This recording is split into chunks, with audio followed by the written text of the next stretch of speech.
L'État continuera donc de veiller à l'application des mesures de contingentement de la maladie.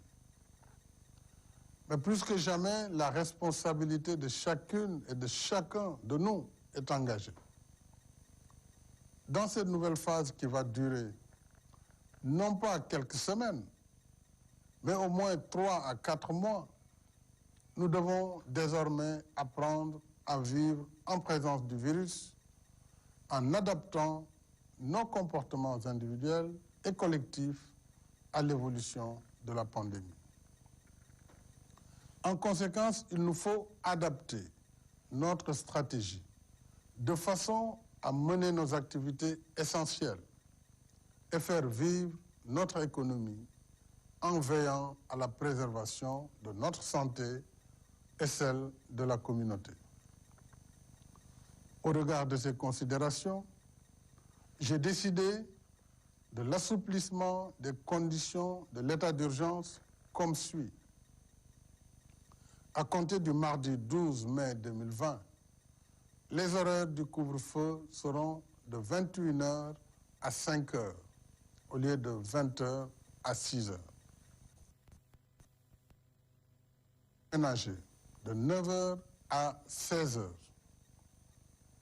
Les marchés et autres commerces qui étaient astreints à des jours particuliers d'ouverture seront ouverts 6 jours et resteront fermés un jour dédié au nettoiement.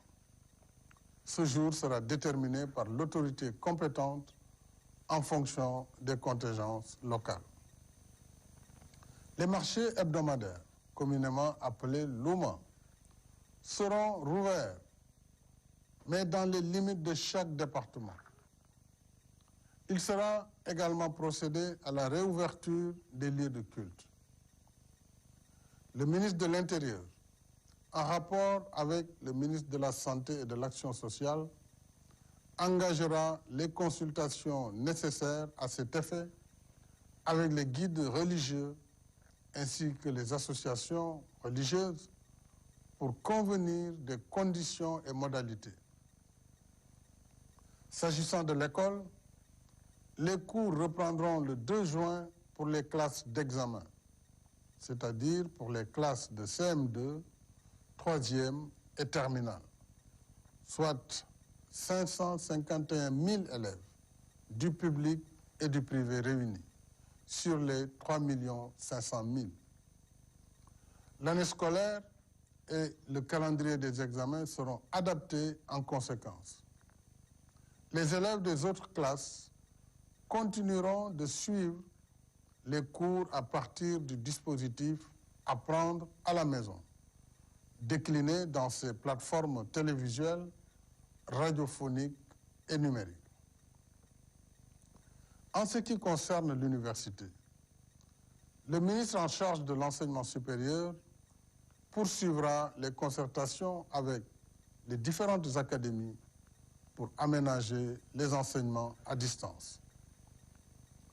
Le gouvernement veillera particulièrement à ce que la fréquentation des lieux de culte, des établissements scolaires et autres espaces publics, des marchés et autres commerces, y compris les restaurants, obéissent strictement aux mesures de distanciation physique et aux gestes barrières, notamment le port obligatoire du masque et le lavage des mains.